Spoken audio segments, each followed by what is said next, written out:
What's the deal with Burt Goodman? I received a comment not too long ago on one of my episode breakdowns that really got me thinking. You know, as the saying goes, what's in a name? It's definitely a choice for the writers to name him Goodman.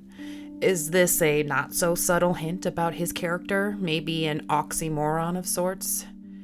As I was digging into this, I learned that it's called a characteronym, a literary device where the author creates a name for a fictional character that suggests a distinctive trait. You know, like Superman or Cruella de Vil. These names are very literal descriptors of these characters. But characteronyms, they can also be used ironically. It reminds me of another Goodman, Saul Goodman, from Breaking Bad and Better Call Saul. The name, it's a play on words, but it's also meant to evoke trust, alluding to him being a really good guy. But in reality, he's not so good, and he helps some really bad people. So for our Goodman, which is it? Is he going to turn out to be one of the good guys, someone who actually helps Irving and the innies? Is his innie actually good, showing that he has some capacity for love within him? Or is he just pure evil?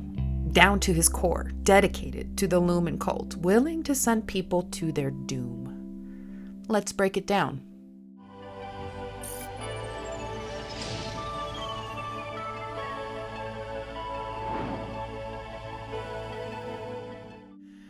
Okay, well, first I think we need to ask ourselves, what actually would make him good versus evil? How do we actually define that? This is a question as old as philosophy and humanity itself, and although there's no real clear defined, this is the right answer, I like to go back to our man Plato, the ancient Greek philosopher. He argued that good is truth, life, and order, while evil is the opposite, lies, chaos, and really anything that disrupts good. And in the Severance universe, the writers, they make it clear that Lumon is the epitome of evil. They distort reality. They control human nature through their religious doctrine and severance procedure. They disrupt life's natural order. They lie, manipulate, even kill, all to stop people from being, as Rickon would say, the you are. So with all that said, here are my laws of good versus evil. Again, 1, to be good is to promote truth, life, and the natural order of the universe. 2, to be in conflict of good is to be evil. And 3, therefore, the destruction of truth, life, and the natural order is evil. And so let's take a look at Burt within the lens of this set of principles. Dissecting all the scenes with both his innie and his outie, we'll look at his words and his actions, and from there maybe determine if he is good or evil. Okay, so the very first scene where we see Burt, it's his innie's happenstance introduction to Irving at Wellness. Their interaction, it seems positive, like they're living their true authentic selves, exploring this new potential romance and connecting through their shared love of art. All good, right? Well, maybe not. Going back to our man Plato, his thoughts on this, he actually believed that art was bad. Going back to the laws, art is not actually truth. It's an imitation of life, a distortion of reality, or so Plato believed. To him, art pulled people further away from the truth, seducing with illusion and emotion rather than reason. We talked a bit about this in our season 2 finale breakdown, about how Lumon used art as a tool to manipulate, from the various queer and religious paintings to the marching band performance, all of it presenting a distorted reality, the reality Lumon created for the innies as a means of control. Now, many other philosophers, they may disagree, from Aristotle to Nietzsche, believing art to be a way for people to express or even better understand their reality and truth. But if we look specifically at how art is connected to Burt, his innie is the main distributor of Lumon's art, promoting Lumon's message and their narrative. I think the fact that he's head of O&D and so entwined in the Lumon gospel and rhetoric, well, this fact about his innie, it goes into the evil category, unfortunately. And on top of all that, Burt's outie is also connected with art. Beyond all the fancy shit that we saw in his home that he shares with Fields, there's also their little cutesy nickname they have for each other, Attila. Attila the Hun. one of the most famous examples of a barbarian, known to be a brutal, violent military strategist and leader of the Huns. And this isn't the first reference connecting Burt to barbarians. Remember the painting, The Grim Barbarity of Optics and Design? There may be a whole lot more truth to this painting than we realize. Burt's Audi has openly admitted to being a savage, doing bad shit for Lumon. I've been what you might call a scoundrel. To put it mildly. To several recent disappearances or deaths. Goodman may have participated as a Lumon enforcer or goon. I don't think he's just some low-level enforcer. The Attila nickname also is a characterim, telling us that he is the leader of Lumon's goon squad, the one who ordered Drummond to Irv's house. Hell, he even maybe wiped out the previous MDR department like the painting depicts.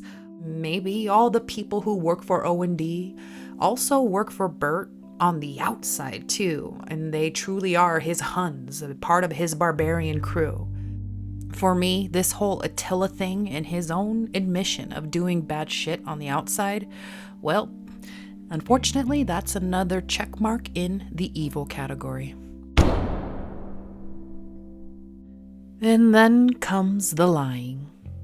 Why the fuck you lying? Both Innie and Audi Burt were caught in several lies, and going back to our laws of evil versus good, truth is good, lies, evil. Burt's Audi lies about how long he's been working for Lumon and on the severed floor, as revealed by Fields. It wasn't 10 years ago, it was 20. Because I remember we're having drinks with your Lumon partner. He's worked with you for nearly 7 years. And then he lies about getting canned by Lumon, despite recording this whole fluffy retirement video for his Innie. I got canned a couple of weeks ago. Congratulations. Good job, buddy. And then he lies about why he was following Irving in the first place. He wasn't just trying to get to know him, he was luring him out so Drummond could go search his place. And then there's Burt's Innie. The one thing we can confirm is that he lied about his department size and the hidden folks in the back of O&D. Why did you lie about the number of people in your department? But is there an exception to the rule, maybe? Plato, he seemed to believe that lying could be good. The concept of a noble lie. Lies that are told as a necessary evil, so to speak. Something to create cohesion within a society. Told for the greater good. So that adds a fourth law to our laws of evil and good. Lying is only good if it serves to reveal, preserve, or restore truth, life, and order. Lumon believes their work is noble, that it will save the world. And Burt's lies, they're all centered around the work he does at Lumon. Both his Innie and Audi's lies.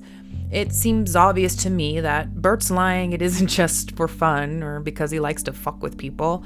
There's a deeper purpose behind it. His lies, they mirror that of Lumon's. He keeps the nature of his work hidden. He builds an aura of importance and mystery around it. And while he and Lumon may think this all is to serve the greater good, remember, lying is only good if it's in an effort to lead back to truth, life, and the natural order. And as we already established, that is not Lumon's goal. Now, German philosopher Immanuel Kant, he warned, a lie always harms mankind generally. It vitiates the very source of right. When we justify lies, even for the greater good, we erode trust.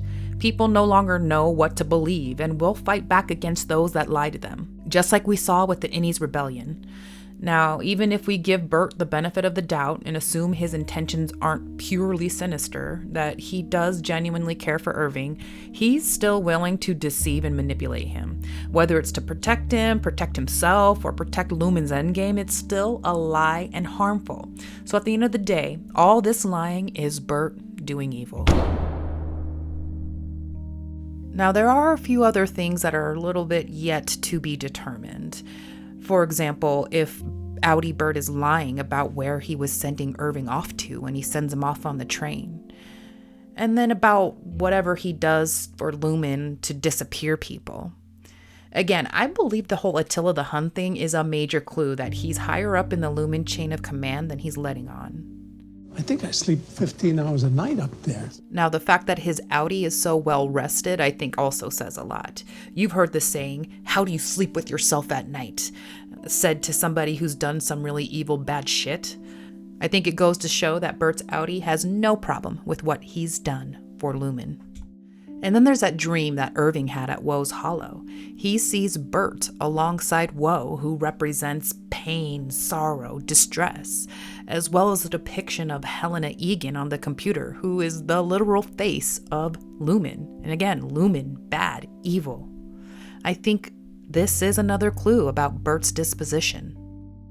But we can't forget about one of the main themes of the show around duality and the opposing nature of the innie versus the outie. The outies are supposed to be the bad guys, the ones who are tainted and jaded by life in the real world, versus the innies, the good, pure, clean slate. My predecessor, Alice Kay, came here once when they still did the summits and she left direction. The fact that innie Burt has this secret map of the severed floor from his previous boss and seems to sneak around against Lumon's wishes, you know, like that hidden plant makeout room that he goes to and his little field trips with MDR.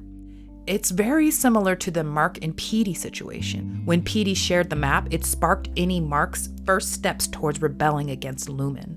Maybe innie Burt was beginning to do a little bit of the same. Because I mean, why, presumably after 20 years, does Burt's innie decide to meddle around with Irv and the MDR team? I know Irving is quite the charming looker, but come on. Fuck the handbook. This guy's Owen goddamn D who are duplicitous snakes to a one. Perhaps Dylan's instincts are right and foreshadowing a little bit about Burt and his duplicitous nature. Now, so far, the only cold hard truth we have about innie Burt is around the lies he has told about his O&D team and that he distributes all this Lumon propaganda. But I think that maybe there is a little bit of good within him. Now, the last thing I want to talk about is this quote that has been stuck in my head forever. And I shall whisper to ye, dutiful through the ages. In your noblest thoughts and epiphanies shall be my voice. You are my mouth, and through ye I will whisper on. When I am 10 centuries demised, he doesn't just speak to us through the handbook, the paintings. He finds other ways. Now, maybe this quote is a lot more literal than we think. Maybe there's an Egan, or even Kier himself, or part of his consciousness within Burt. Maybe the severance procedure ultimately is a way to transfer the Egan consciousness into new people so they can live forever and not die. Share a body with another consciousness. I don't know. We're getting a little bit of harebrained in our theories here now, but what do you guys think? I can't get this quote out of my head. Make sure you leave a comment below. I want to know what you guys think. Do you agree with me? Is he looking to be more evil than good? Do you think that there's hope that Burt is actually going to help Irving and the other folks that are severed? As always, thank you so much for watching. I want to give a special shout out to my channel members. Your support means the world to me and really does help keep this channel going. Please make sure you hit subscribe and like, and stay tuned for more content around Severance from and additional shows that we'll throw in there in the mix. Until next time, toodles.